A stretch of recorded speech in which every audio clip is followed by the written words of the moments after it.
individuals were arrested for knife possession. One example, quite disturbing, just after 1 a.m. Saturday, officers stopped a 49-year-old male on Parsons Road. He attempted to resist arrest, and a folded knife was recovered. He was also arrested for impaired driving and drug offenses. This shows that clearly carrying of these weapons is not limited to any one age group. Let me be clear. There is a belief that carrying a knife provides protection. It does not. In reality, it increases the risk. You may seriously harm someone, you may be harmed yourself, or you may create a situation that leads to ongoing conflict and retaliation. Simply put, carrying a weapon makes everyone less safe. It's also important for the public to understand when officers respond to knife-related incidents, these are treated as high-risk situations under our policing model, which is aligned with UK standards. They are often managed within our firearms response framework. This is about safety and preparedness. Any such response, of course, must be lawful, necessary, and proportionate. And I want to reassure the community, our goal is always to resolve incidents safely and to avoid any situation where higher levels of force will be required. Another issue we observed over the weekend was the widespread use of cannabis in public spaces, particularly during the Bermuda Day celebration, an event attended by families and young children and seniors. We remind the public that cannabis use remains unlawful in Bermuda. Beyond that, it is inconsiderate, and we ask individuals to be more mindful of others. Finally, I want to briefly highlight our continued efforts under Operation Sentinel.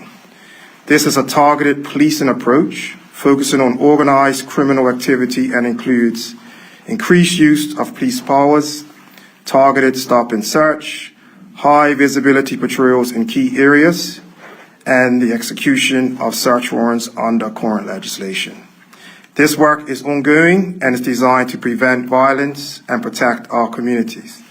In closing, we again thank those members of the public who acted responsibly over the holiday weekend. We will continue to work hard to keep Bermuda safe. We ask that anyone with information, no matter how small, particularly in relation to the firearms incidents, to please make contact with us or the Crime Stoppers Confidential Hotline. Thank you.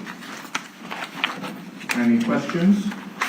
Yes, how would you consider the level of crime experience this weekend compared to previous Bermuda Day holidays? Have you seen any trends changing over the course of the years? Yeah, it seems quite consistent. So generally, over the holiday weekend, you got a bit of heat mixed with alcohol, maybe other substances, and it's a long day. So people tend to become rather heated. So yeah, it's pretty consistent with other years, except this year it was quite alarming. The amount of bladed articles found on person 6 is really high. Now, we also had 2 firearms incidents. Yes. Can you give us any information about those? Are there any concerns that they're connected? Any concerns that one was retaliation for the other? Any concerns that there might be further incidents? Yeah, it's pretty early to say if they're connected, so we don't know if they're linked. One of the first incident on Friday night, we've got the ballistic testing back, so we know that's a firearm that's been used before. So I can give you that information. But in terms of the linkages, I can't say that they are or not. However, what I would just generally say in these particular incidents, we know how the organized crime groups work. When someone shoots at someone, someone goes back, and so we can expect that it will be maybe some retaliation, and that's what we're gearing up for. Obviously now with our Op Sentinel and you know, obviously our heightened patrols and targeting of these persons likely to cause the most harm. Now, of course, road sobriety checks were in effect. There was high visibility by police, and yet we're still getting a lot of impaired drivers. Mm-hmm. Does more need to be done? Does another approach need to be taken to address this issue? Yeah, so enforcement alone is not going to eradicate that. So obviously education and awareness is a big part of that. As we can see on our streets today, we have lots and lots of collisions. We've already up to 9, I think, deaths on our roads already. It's only the end of May. It's quite high. About 10, actually, 8 deaths on our road. So that's quite high for the end of May. So we're hoping that people are going to begin to get the message just from the example that's being demonstrated. But yes, I agree, we could always do more, but it's a community-wide problem as opposed to solely a police problem. Thank you. Elisa Bernardo with Bermuda Broadcasting. Thank you for your remarks.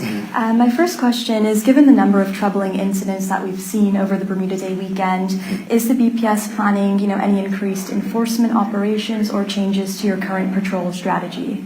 Yes, of course. We always review, from previous lessons learned, looking at trends, the information that may be coming in to always amend or obviously tactical, have tactical awareness, and we act accordingly. So, of course, I read in my prepared statement that we will review on the Sentinel exercising all of our necessary powers. We just obviously met this morning to go over some things that we're going to do that's going to look different.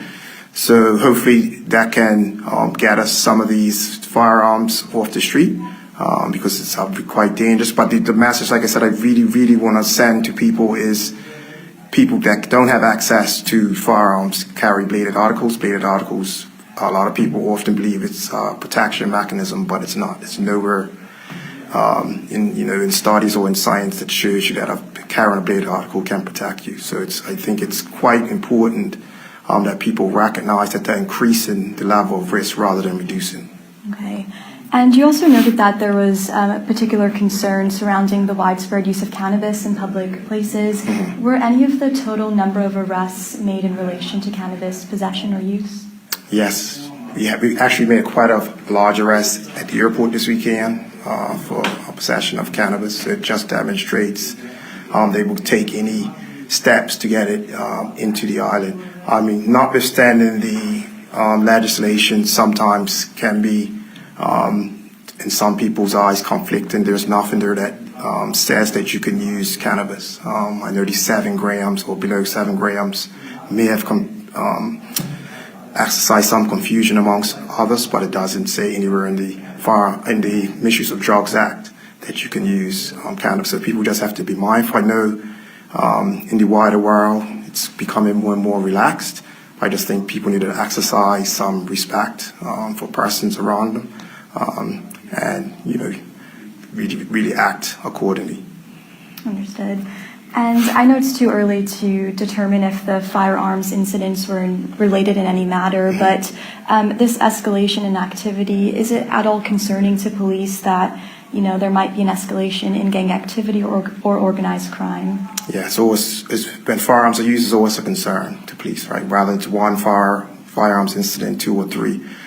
So we always try to prepare ourselves to respond accordingly, because obviously we want to do 2 things. We want to prevent, but we also want to catch.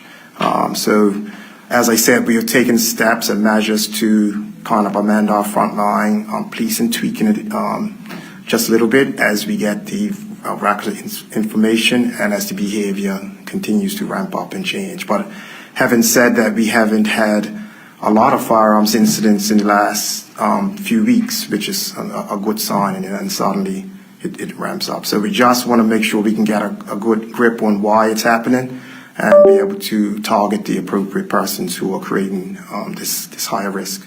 Okay. And just lastly from me, in terms of getting more boots on the ground, I know there's a defense review coming up later this year, which will determine how many officers the BPS really needs. But considering this current staffing shortage, where do recruitment efforts now stand? So recruitment efforts are quite advanced. We were due to start a new recruit foundation course in the coming month or 2.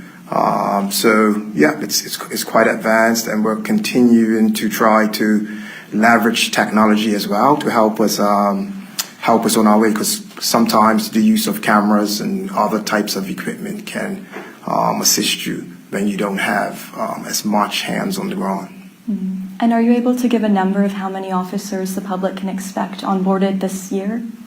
Well, hopefully we'll get closer to, between 20 and 30 officers. Thank you very much. Thank you.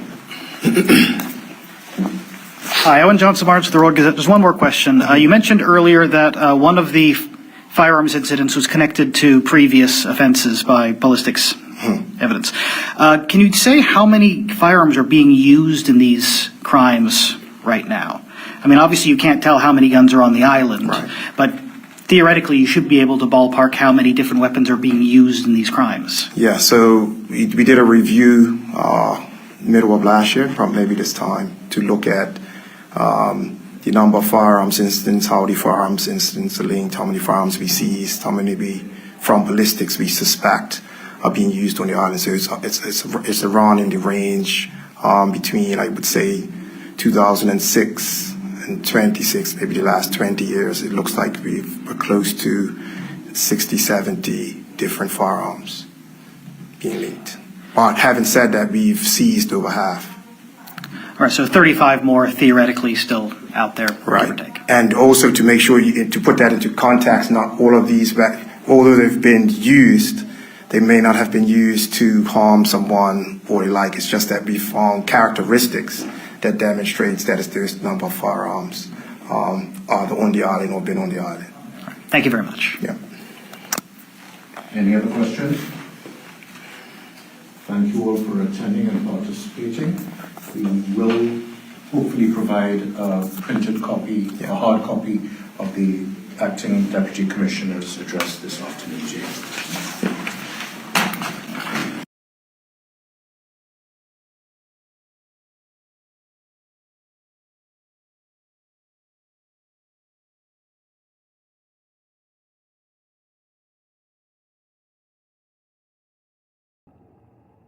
Bermuda Live on YouTube.